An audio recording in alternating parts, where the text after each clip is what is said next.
안녕하세요. 안녕하세요. 추석 연휴 잘 쉬고 계신가요? 일주일이나 되는 긴 연휴 푹 쉬어야 되는데 월요일 쉬는 날이 너무 많아 영상 강의를 준비했습니다.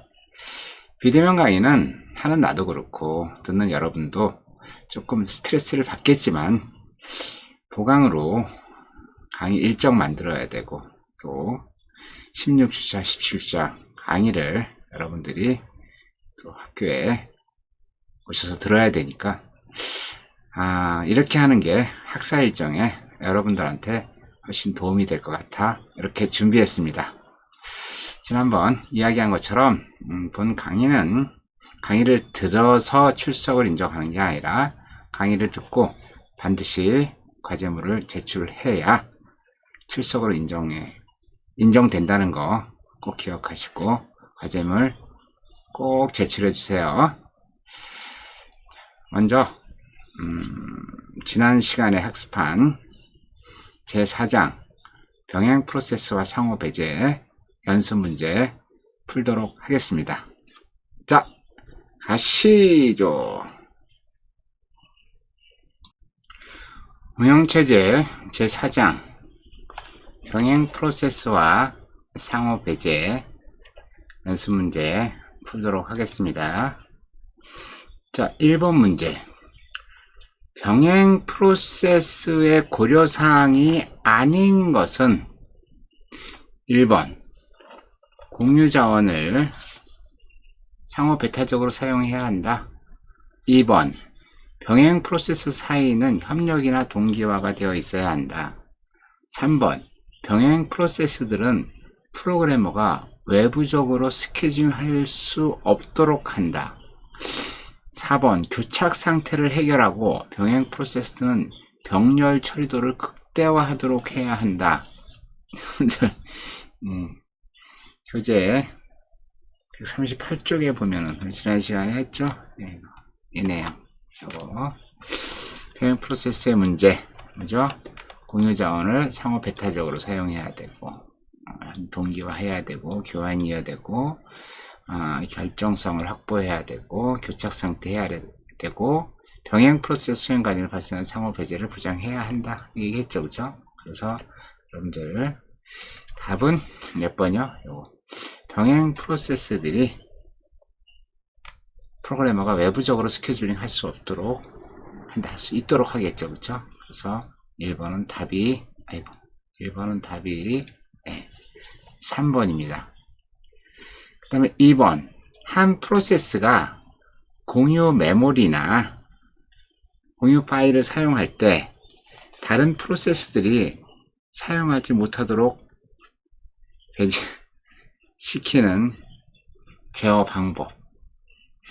한 프로세스가 공유 파일을 사용할 때 사용하지 못하도록 하는 거를 뭐라 그랬어요? 상호 배제라고 얘기한다 그랬죠? 상호 배제. 기억나시나요? 이거 여러분들 상호 배제.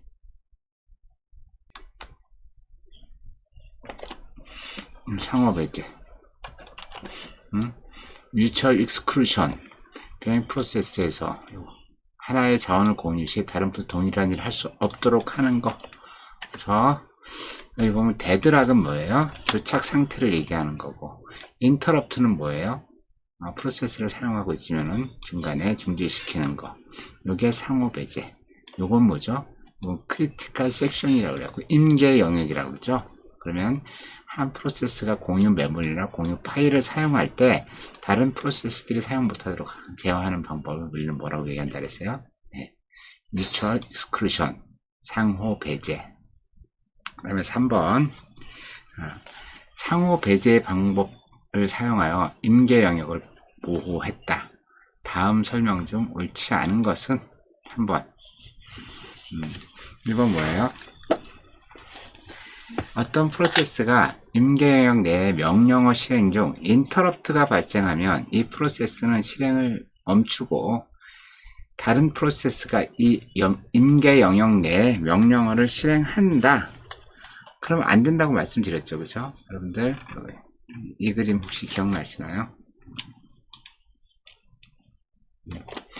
자, 프로세스가 제어권을 넘겨받았다 하더라도 임계 영역 안에 들어가 있으면 이 프로세스가 여기서부터 실행되는 게 아니에요. 임계 영역 밖으로 나왔을 때 이때 진행을 한다는 얘기죠. 그래서 3번은 답이 1번입니다. 1번 실행할 수가 없어요. 이렇게. 그 다음에 4번 상호 배제를 올바르게 구현한 요구 조건에 대한 설명으로 틀린 것은 4번 그죠? 프로세스 2개 이상의 공유 데이터에 접근하여 동시에 수행할 수 있어야 한다. 동시에 수행하면 안 된다 그랬죠. 임계 영역 밖에 있는 프로세스가 다른 진입을 막아서는 안 된다. 이거 맞는 얘기죠. 어떤 프로세스도 임계 영역에 들어가는 것을 무한정 연기해서는 안 된다. 맞는 얘기죠. 임계 영역은 특정 프로세스가 독점할 수 없다. 우리 지난번에 배웠죠? 우리 볼까요? 어떤 건 내용이냐면 요 내용이죠. 동시에 진입은 불가하고 영향을 받지 않고 차단하면 안 되고 오래 기다려 사용하면 안 된다. 어떤 거죠, 그렇죠? 이거에 의해서 4번은 답이 1번입니다. 5번 다중 프로그래밍 운영 체제에서 한순간에 여러 프로세스를 공유하는 데이터와 자원에서 한순간에 반드시 하나의 프로세스 하나만 자원이나 데이터를 사용하도록 한다. 이런 자원을 프로세스가 반납한 후 비로소 다른 프로세스의 자원을 활용하거나 데이터를 접근할 수 있도록 지정된 영역이죠. 영역은 뭐예요? 섹션이 들어가야 되겠죠. 모니터는 동기화하는 방법, 세마포어도 동기화하는 방법. 이게 임계 영역이죠. 이거는 작업 집합이라 그래가지고 메모리 사용하는 거고. 그래서 5번은 답이 3번입니다. 자, 그리고 6번 임계 영역에 대한 설명 중 옳은 것은 왜요? 프로세스들은 상호 배제가 일어나지 않도록 주의해야 한다. 상호 배제가 일어나지 않도록 하면 안 되겠죠. 일어나야죠. 임계 영역에서 수행 중인 프로세스는 인터럽트가 가능한 상태로 만들어야 한다. 이것도 아니죠. 어느 한 시점에서 프로세스 2개 이상이 동시에 자원을 또는 데이터를 사용하도록 지정된 공유 영역. 임계 영역은 공유 영역이 아니죠. 임계 영역에서 작업은 신속하게 해야 된다. 신속하게 하고 다른 사람한테 반납을 해야 되겠죠. 그래서 6번은 답이 4번. 7번은 임계 영역의 원칙으로 옳지 않은 것은 프로세스 2개 이상 동시에 사용할 수 있다. 화장실 2명이 못 들어간다 그랬어요. 그래서 이건 말이 안 되는 얘기고, 임계 영역은 순서를 지키면서 신속하게 사용해야 되고, 프로세스 하나가 독점해서는 안 되고, 임계 영역이 무한 루프에 빠지면 안 되는 거 맞는 얘기죠. 그래서 7번은 1번. 8번은 임계 영역에 대한 설명으로 옳지 않은 것은 요거 있죠. 특정 프로세스가 독점해서는 안 된다. 맞죠? 프로세스 하나만 접근할 수 있다. 맞죠? 임계 영역 안에서 작업이 신속하게 진행해야 한다. 맞죠? 실행 중인 프로세스가 일정 시간 동안 참조하는 페이지 집합. 이거 워킹셋이에요. 이거 아니에요. 8번은 그래서 답이 4번입니다. 9번 모니터에 대한 설명으로 옳지 않은 것은, 여러분 모니터 기억나세요? 요거 이게 모니터인데, 자 여기 보시면은 이 모니터 안이 있고 외부에서 준비 큐에서 이 모니터 안으로 들어가야 돼요. 그러니까 외부에서는요 이 안에를 마음대로 들어갈 수가 없어요. 준비 큐에 의해서 들어가기 때문에. 그리고 프로시저로 관리가 되고. 기억나시죠? 이렇게 보면 이렇게 프로그램 서브루틴 콜 하듯이 실행돼서 이 교착 상태가 전혀 발생할 수 없다라고 말씀을 드린 기억이 나는데, 모니터에 대한 설명으로 옳지 않은 것은 첫 번째 뭐예요? 모니터의 경계에서 상호 배제를 실행한다. 맞는 얘기죠? 데이터 추상화와 정보 은폐 방법을 기초로 한다. 맞는 얘기죠? 공유 데이터와 이 데이터를 처리하는 프로시저로 구성된다. 프로시저로 구성된다 그랬죠? 그다음에 모니터 외부에서 모니터 안의 데이터에 직접 접근할 수가 없죠, 이거. 그래서 9번은 답이 4번입니다. 그 다음에 10번. 다음 상호 배제 방법 중 특수한 하드웨어 자원이 필요한 것. 기억이 나시는가 모르겠는데, 여러분들. 상호 배제 방법들. 하이 레벨. 그 다음에 운영체제. 그 다음에 하드웨어. 알겠죠? 여기서 하드웨어 자원이 필요한 것은 테스트 앤 셋이죠. 타스라고 하는 거. 그래서 테스트 앤 셋 알고리즘이다.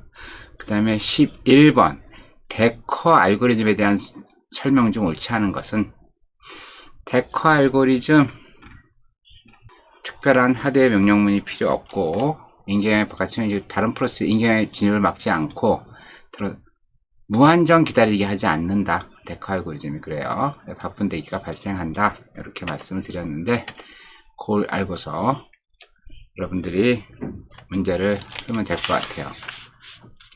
일단 교착 상태가 발생하지 않는다 그랬어요. 데커 알고리즘은 그 시소처럼 이렇게 왔다 갔다 한다 그랬죠. 왔다 갔다 하면서 처리돼서 교착이 발생하지 않음을 보장한다. 그렇죠?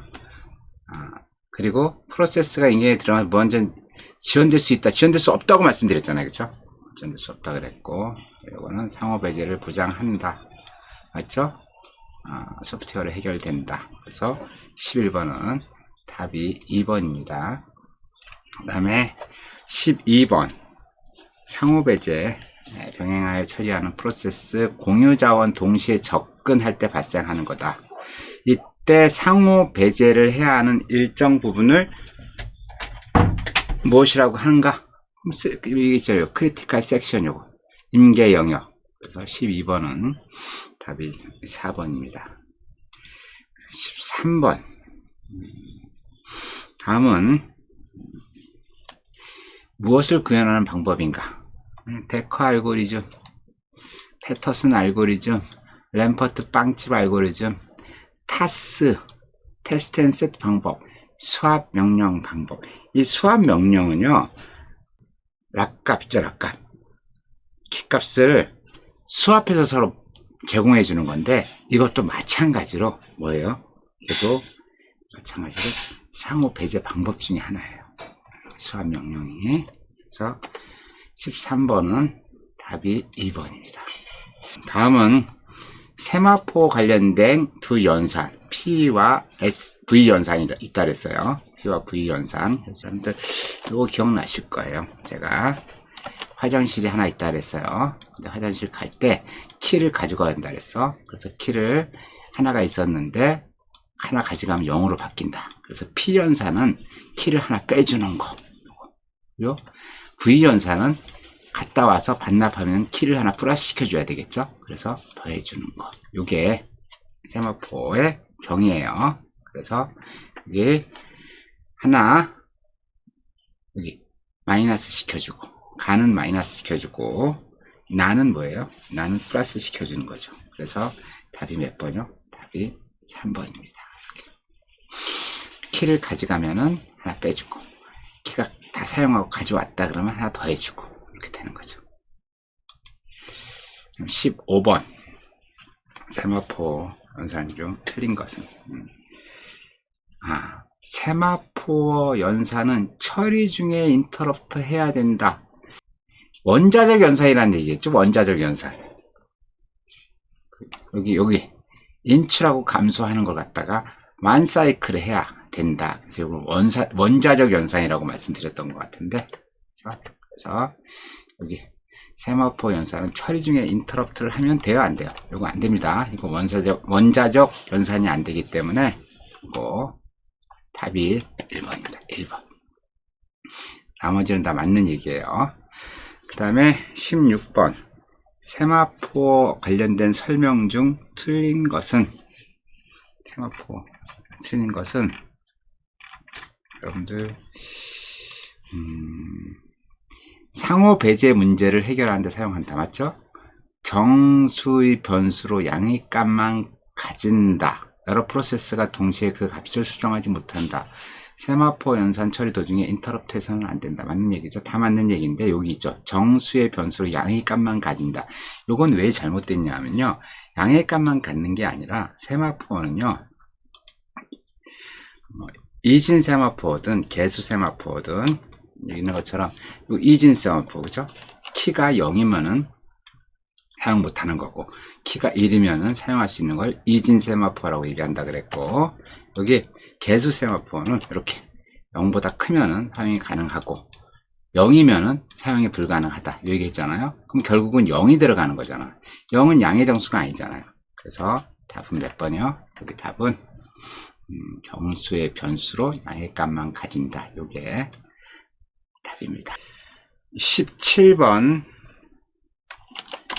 프로세스 두 개 사이의 선행 순서를 PI가 PJ보다 작다고 표현할 때 PJ를 먼저 실행한다고 가정하면 자 P2, P1, P4, P2, P3, P4의 선행 관계가 있을 때 병행으로 실행할 수 있는 프로세스로 짝지은 것은 요거는 재밌는 문제예요. 네, 재밌는 문제인데 이거는 어떻게 풀어야 하냐면은 문제는 요거예요. P2, P1 그 다음에 P4, P2 P4, P3 요거를 정확하게 그림을 그려야 되는데 자 보세요. 여기 보시면은 P2가 있고 P1이 있어요. 그런데 P2가 또 P4보다 빨라요. 그러면 이렇게 되겠죠. 여기 P2가 P4보다 빠르다는 얘기는 P4가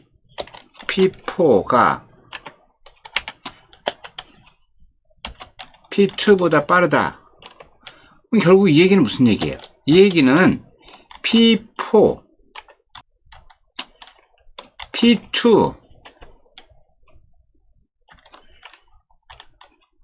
P1 이렇다는 얘기죠. P4, P2, P1 그 다음에 여기 있는 P4, P3를 보게 되면은 P3가 P4보다 빠르다는 얘기죠. 그럼 결국 이 얘기는 무슨 얘기예요? 이 얘기는 P1하고 P2, P4는 병행으로 처리할 수가 없죠. P3도 P4하고는 병행으로 처리할 수가 없죠. 그럼 여기 예문이 1번은 P1하고 P3, 2번은 P1하고 P4자. P1하고 P4는 병행으로 처리할 수 있어요? 없어요? 못하죠. P1을 먼저 실행하고 그 다음에 P4를 실행해야 되는 거고 그 다음에 P2하고 P4도 보자고요. P2가 있고 P4가 있어요. 병행으로 처리가 돼야 안 돼요. 얘 먼저 하고 얘 나중에 하라는 얘기잖아요. 그 다음에 P3가 있고 P4가 있어요. P3가 있고 P4가 있다는 얘기는 이것도 P3 먼저 실행하고 P4를 나중에 실행해 병행 처리할 수가 없죠. 그렇다면은 여기서 우리가 병행으로 처리할 수 있는 건 뭐밖에 없어요? P2하고 P3는 병행을 처리할 수 있겠죠. P1하고 P3도 병행 처리할 수 있겠죠. 왜? 이건 순서에 구애받지 않으니까.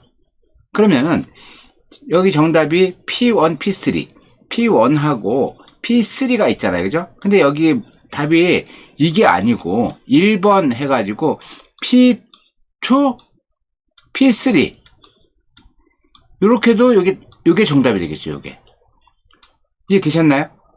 그래서 요거는 요 선행 관계를 나타낼 때 요렇게 누가 먼저 하고 누가 나중에 했는지를 정확하게 일단 그려본 상태에서 여기서 순서에 구애받지 않는 부분을 병행으로 처리하면은 병행 처리가 되겠죠. 이렇게 하든지 이렇게 하든지. 자, 그 문제입니다. 아무것도 아닌데 이렇게 어렵게 얘기를 했습니다. 자, 그래서 답은 몇 번이요? 답은 1번이 되겠죠. 18번 순차적으로만 사용할 수 있는 공유 자원이나 공유 자원 그룹을 할당하는 데 사용하며 데이터와 프로시저를 포함하는 병행 구조는